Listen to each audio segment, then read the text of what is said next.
Chapter 17, Fires are lit. You follow Charles in the backyard, stopping short when you see him standing in front of a small fire pit he's built. A fire in the middle of the night. What are you hiding, Charles? Charles tosses several items into the fire, all of which you're unable to identify under the dark sky. What the hell is he burning? Could it be evidence in his involvement in my house fire? I really don't know what to think, but I need to finally get some answers. Heartbroken, you make your presence known by not so subtly clearing your throat. When were you going to tell me? Charles spins around, shadows shifting across the startled, guilty look on his face. Faith, tell you what? That you burned down my house. Oh, I called it. When were you going to tell me that you're an arsonist? Please tell me there's an explanation for all this, because I sure as hell can't think of one. An arsonist, Faith? Are you saying...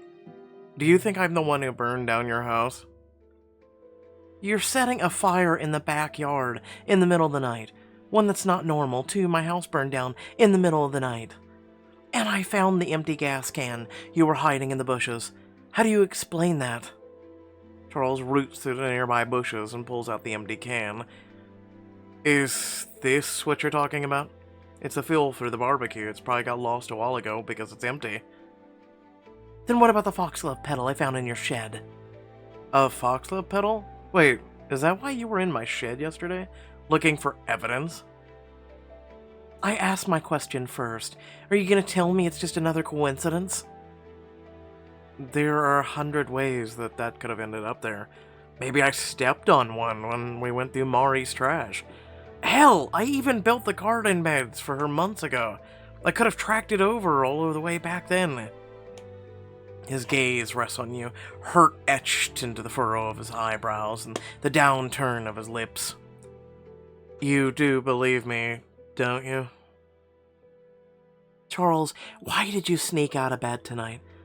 Why are you secretly burning things in your backyard? He hesitates a moment, then takes out an item from behind his bag. It's a large tin filled with a seemingly random assortment of items.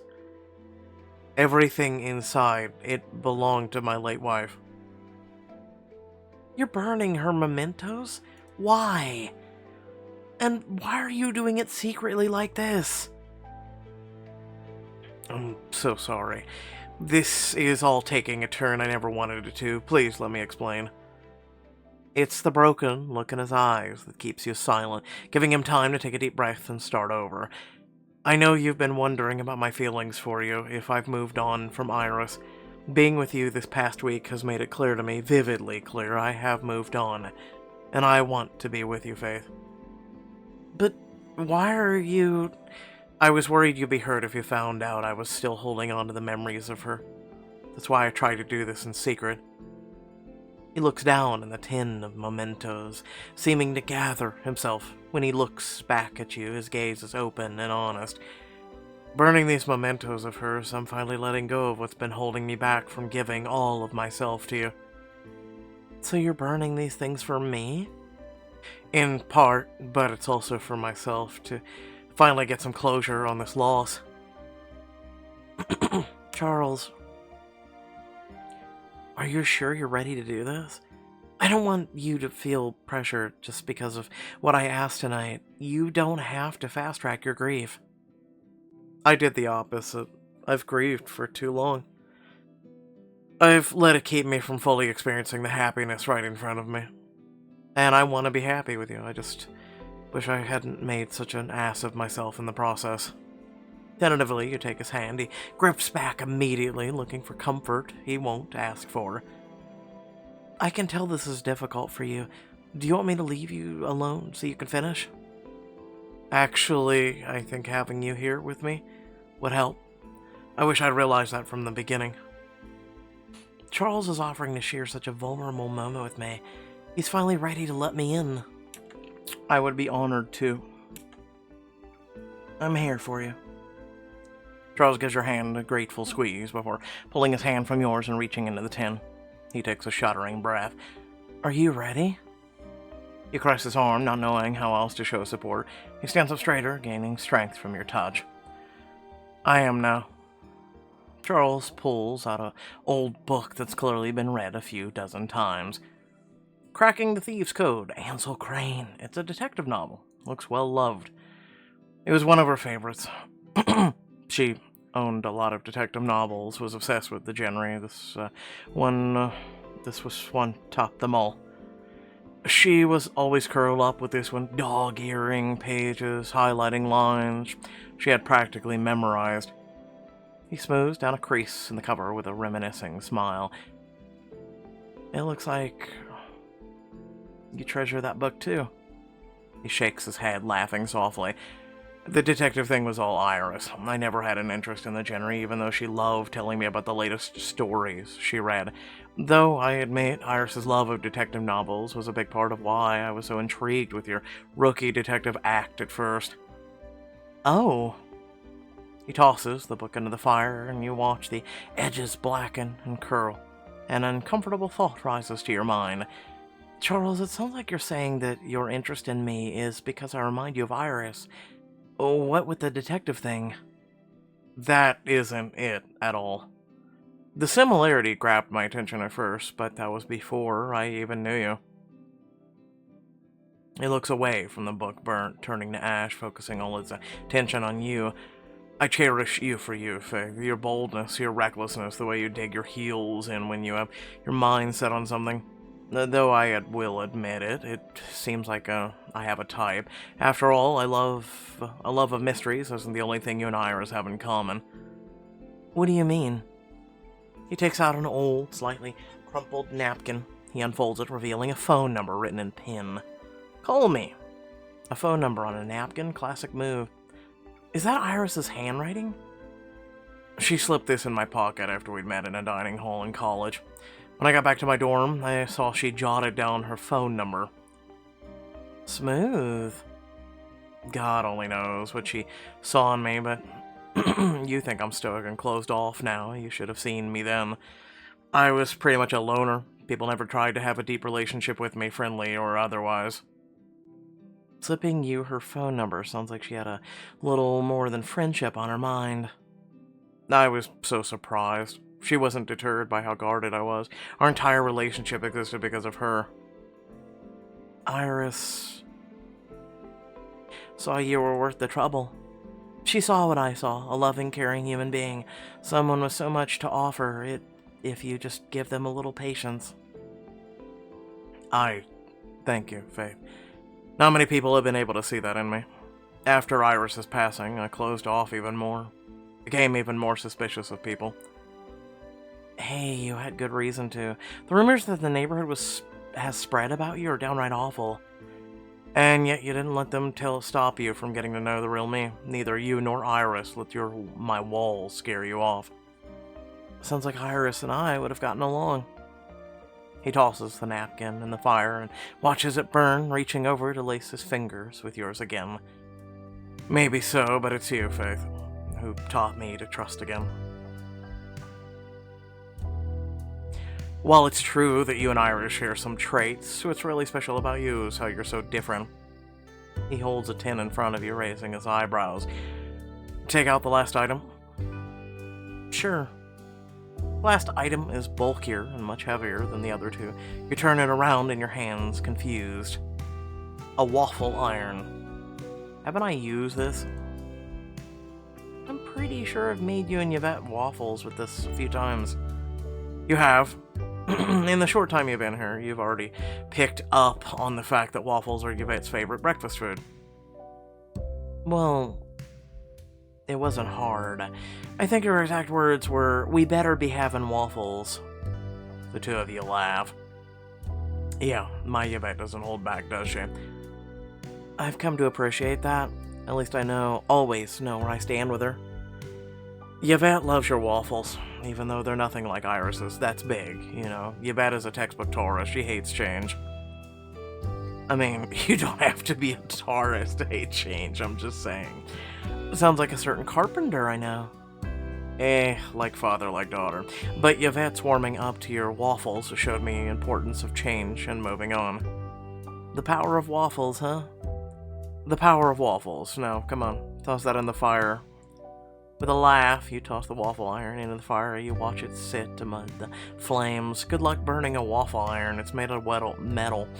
I'm not sure this thing will catch fire. The power of waffles might be too powerful. Oh, well, it's the symbolism that counts. We'll have to find a good place to hide this, though, or Yvette will have our heads. Before you know it, the two of you are suppressing laughter, shoulders shaking. Charles takes your hand, gripping it tight. How do you feel? Lighter, freer to move forward with the woman I love. It's not always that simple, though. Your stomach swoops as you look over and meet his eyes. Thank you for helping me let go of the past. Yep, Charles, let go of the past. Wrap your arms around him, turning your face into his neck as his arms go around you and hold you close. Thank you for letting me support you. The two of you stand in each other's embrace as the fire beside you burns down to embers. We'll talk at the end of the video. Later, you and Charles are in his bathroom, brushing your teeth and preparing to go back to bed. As you rinse your toothbrush, you notice him gripping the countertop, looking away. He heaves a deep sigh and you rub his back. Hey, you took a big step tonight. Go easy on yourself, okay? That's not what's getting me to me. I can't sleep knowing you actually believed I was capable of arson. Charles, that means you also question whether I had something to do with Valerie's murder, am I wrong? I'll admit, the thought came up. What about now, Faith? After everything tonight, how do you really feel? That basically Faith is a big giant dum-dum. Honestly, I regret ever doubting you. Things got so fuzzy I didn't know what to believe or who I could trust. But I've listened to everything you had to say, really listened, and I believe you, Charles. I know you aren't lying to me. Charles takes your hand, looking torn between feeling relieved and still feeling guilty.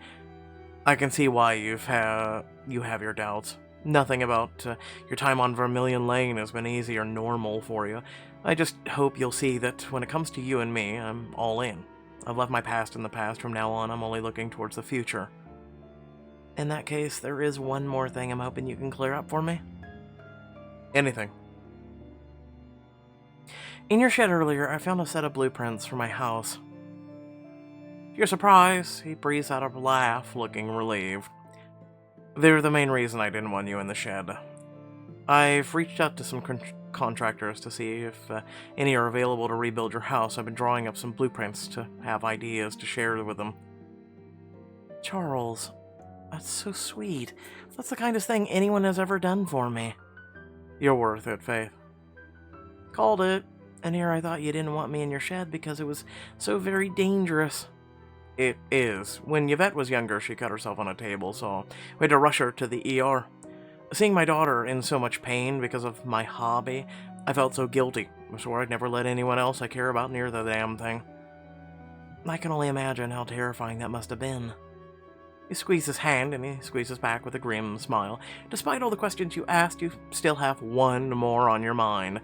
Charles, what would happen if, theoretically, I were to catch you in the act of doing something really bad and it wasn't a misunderstanding? You're surprised when a smirk spreads across his face. He brushes his thumb across the pulse point in your wrist. If that were the case, I'd give you the reins to punish me as you see fit.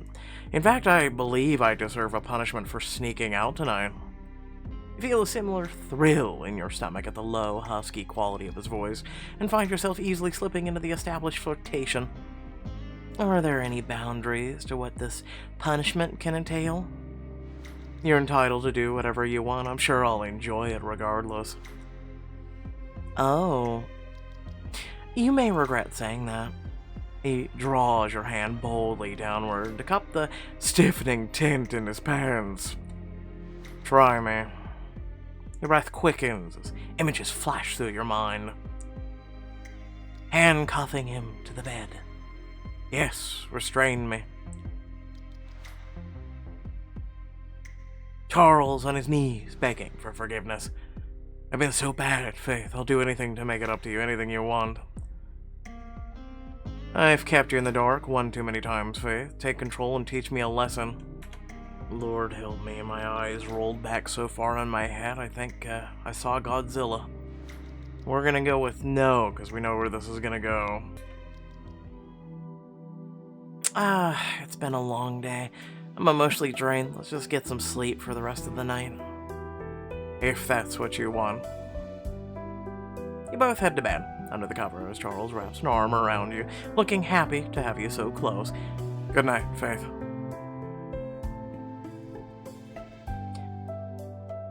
Wiggle out of his grasp. Why? You settle into his hold and enjoy the closeness, feeling your tension ease as he presses a soft, lingering kiss to your forehead. Good night, Charles. A few days later, you and Charles step foot on Sadie's front porch. It's the big day, time to find out who won the HOA presidential election. As though she'd been listening for your voice, she swings open her front door with a beaming smile on her face. Oh, it's always a pleasure to see you, Charles. Sadie. She turns her attention towards you as though just noticing you there, batting her eyelashes in fox confusion. Faith, I'm surprised to see you show up. Why wouldn't I? I'm still in the running for presidency, silly. You are, but can you even be the homeowners association if you don't have a home? Oh, well. At least I didn't inherit my home through desperation. To think you were able to marry a man your grandfather's age just so you could lord over your neighbors. How strong of you. Ouch. You practically feel the air crackling as you grin at each other, clearing his throat. Charles slips an arm around your waist. Shall we head inside? Please do. Voting is about to start in the kitchen. You walk in to find your neighbors sitting around the kitchen table, ready to cast their votes. Faith, you've made it. Just in time, too. I hope I can count on your votes. They smile, but their intentions are unreadable. You and Charles find seats just as Sadie sweeps up to the head of the table. As I was saying before, Faith's late arrival, I cannot wait for all of you, my HOA council, to carry out my plans for Vermilion Lane. Allison and Alicia will now be doing bi-weekly lawn measurements to make sure grass doesn't exceed a height of 2 inches. But Christine, I'll be putting you in charge of hiring contractors to install our rubber sidewalks so we can take our morning jogs in comfort. Rubber sidewalks? Really, Sadie? And Faith. She smiles combatively at you. You'll head the neighborhood watch. I want to make sure we don't have any more tragic house fires in the neighborhood.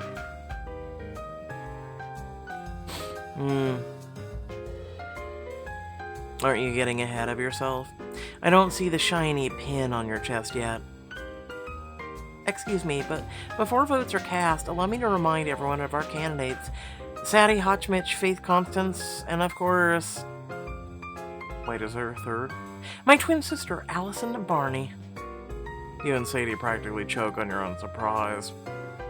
Excuse me? Allison, since when have you been in the running? It appears you two were so focused on outdoing each other, you left me alone to shine. Right, well, this seems like the perfect siege into why we're all here. Let's vote, shall we? Or segue, even though it's not saying it or spelled correctly, but anyway. I'd rather go with segue. A tense silence fills the kitchen as the residents write their votes on slips of paper. It's a bit intimidating going to her house casting the vote, don't you think? You glance over at Sadie and Allison before casting your vote. I'll vote for Allison. Why? Oh, yeah, let me just throw myself out the nearest window. I mean, duh. You drop your vote into the ballot box along with everyone else, and then Alicia gets to tallying. The clock ticks slowly in the living room. All the ballots have been tallied, and we have a new president. Here we go. Congratulations to my sister, Allison. Oh my gosh, I can't believe it. Wait, Allison?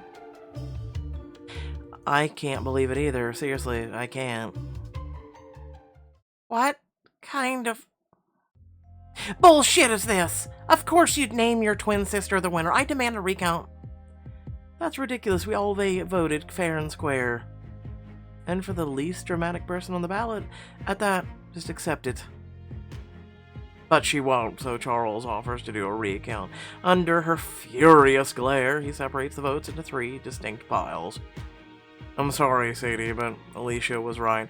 Allison is the clear winner. After everything I did? No! She hurls her champagne glass across the room at Allison, who ducks in the nick of time. Ah! Everyone run! Wait for me, I'm wearing Louboutins! Neighbors flee as she throws anything she can get her hands on, breaking glass plates and sending finger food flying. Oh my god, not the fruit bowl. As the fruit bowl shatters through the kitchen window, you grab Charles by the arm, torn between making a retreat and trying to stop the chaos. Charles, what do we do? She's going full Sadie Ann. She's going after Allison. I will rip those cheap extensions right out of your head, you cheat! At the sight of Allison cowering, you can't help yourself. You step in between her and Sadie.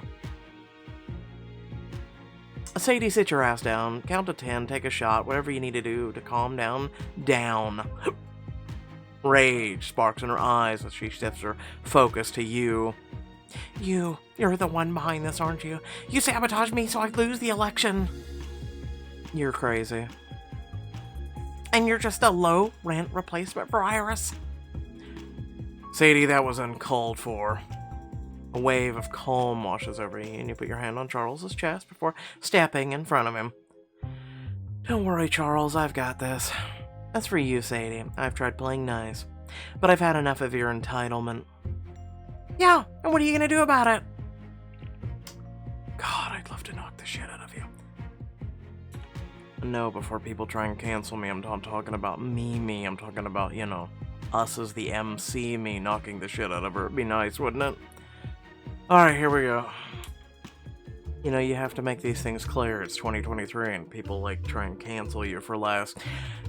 If you've thrown propriety right out the window alongside that poor fruit bowl, then I've got nothing left to stop me. I'm about to give you snooty surgically enhanced ass a taste of your own medicine. As her nose flares dangerously, you shout in Allison's direction. Run, now. You don't have to tell me twice. Allison and Alicia scurry through the back doors as you lure Sadie into the living room, where there are fewer sharp objects. Now that Allison's gone, we can finally settle the score between you and me. Pa, please, you weren't a match for me when you first moved in here, and you're no match for me now. That's funny, because I clearly got the man you could never seem to land. Not to mention your hopes of becoming the president are DEAD. You gasp from the doorway. You realize some of your neighbors have snuck back in to see what's happening. Kelsey, what are you doing? Shouldn't we get out of here? I missed the show, not a chance. Sadie draws your attention back to her with a strangled scream of rage. You're gonna be sorry you ever met me. Oh, believe me, I already am. She charges at you, drawing one hand back like she's about to claw her nails across your face, and you think fast. I'm going to dodge. Luckily, she's in all fury and no coordination, so it takes in a simple sidestep to put you in the clear. She collides with a snack table, and her stilettos slip out from under her. She goes down alongside a bowl of chips. Oops, did you not see that table there? Yikes, she went down hard.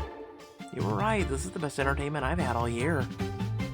As Maureen and Kelsey chow down on a bowl of butter-free popcorn in the doorway, no one cares, Sadie lurches back to her feet, all unhinged smile on her face.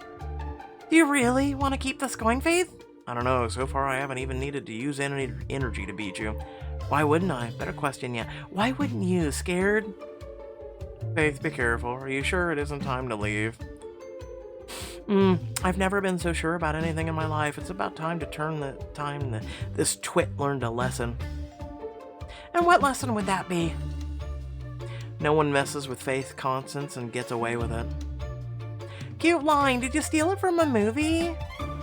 No, but I'm about to steal this. You eye the spread like still left on the snack table, deciding which treat you'd like to surprise her with. We have fondue, Merlot, cake, Merlot stains.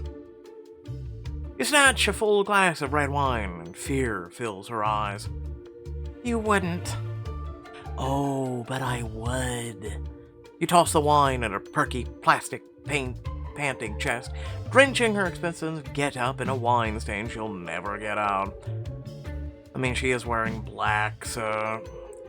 This is Oscar de la Renta. Looks like a stained old pantsuit to me. Oh no, I'm so sorry. Do you prefer white? I despise you? Oh, sweet Sadie Ann, the feeling is so mutual. You criticized my house 2 minutes after I met you, and you've worked to make my life miserable ever since. It's not my fault you inherited a dilapidated fixer-upper. If you ask me, the fire did you a huge favor. Sadie, what the hell? I dare you to repeat that, Sadie Ann. I would have called her saggy tits. What? I think that would have pissed her off. You heard me. This whole street's better off now that your tacky aunt's sorry excuse for house is burned to a crisp. Her words have you seething. She can insult your looks or your relationship, but your aunt was everything to you. Charles, I'm about to destroy this woman. Please don't judge me. Be my guest. Oh my God, go Faith. Don't hold back. You turn to her with a cold smile. You swear you can see fear flicker in her eyes before she tries to hide it. Oh, where to begin? Let's start with your lopsided... Oh, I thought that was going to get physical for a minute.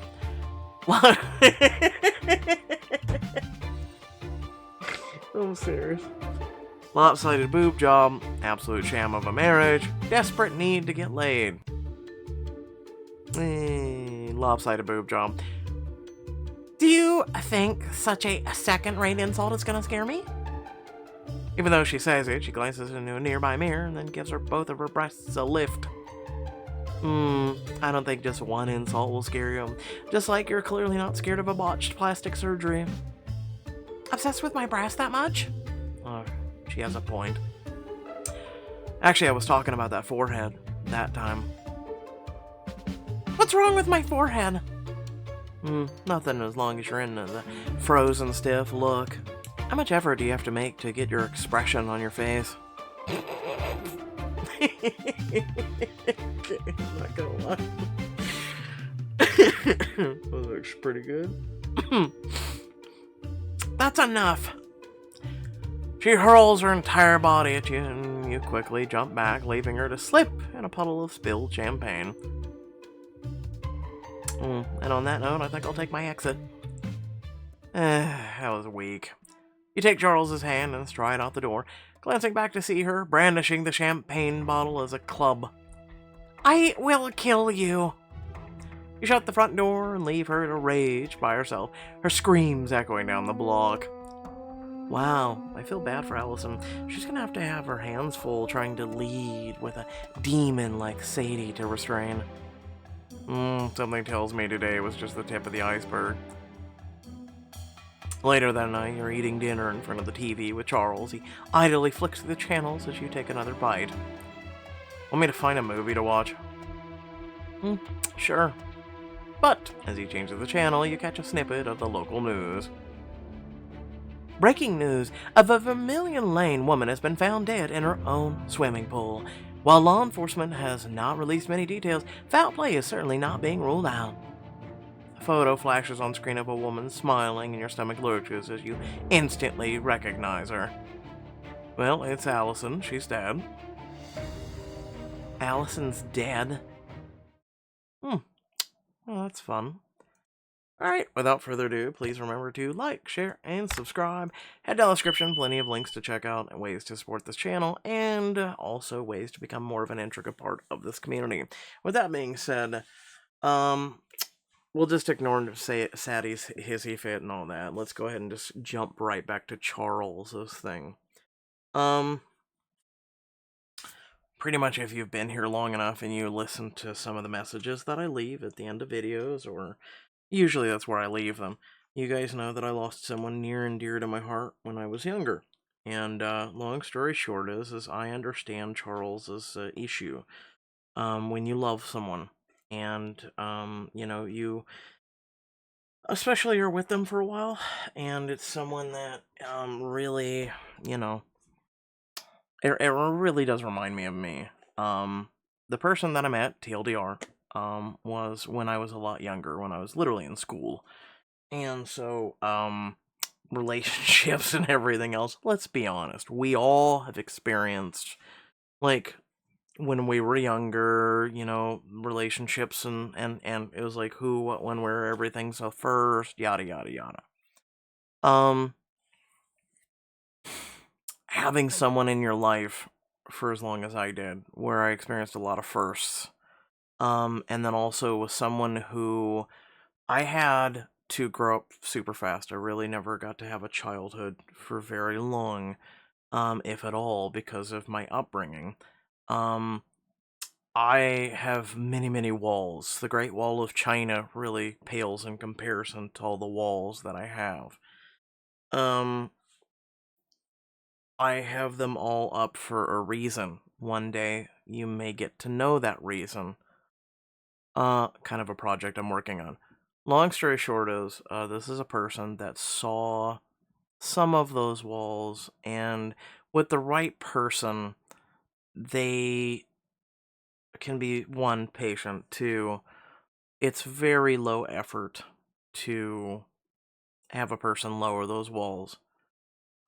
Especially a person who controls the walls and lowers them with the right person.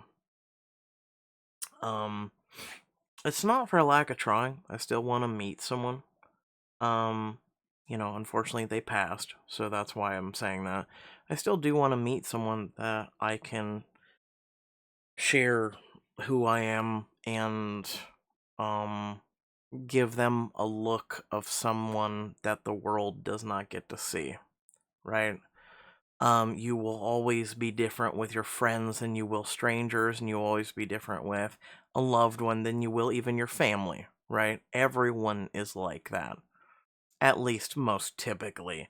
There are some people who are just literally like themselves 24/7, and it doesn't matter who you are. They can be a stranger or they can be a lover, and they just act the same way.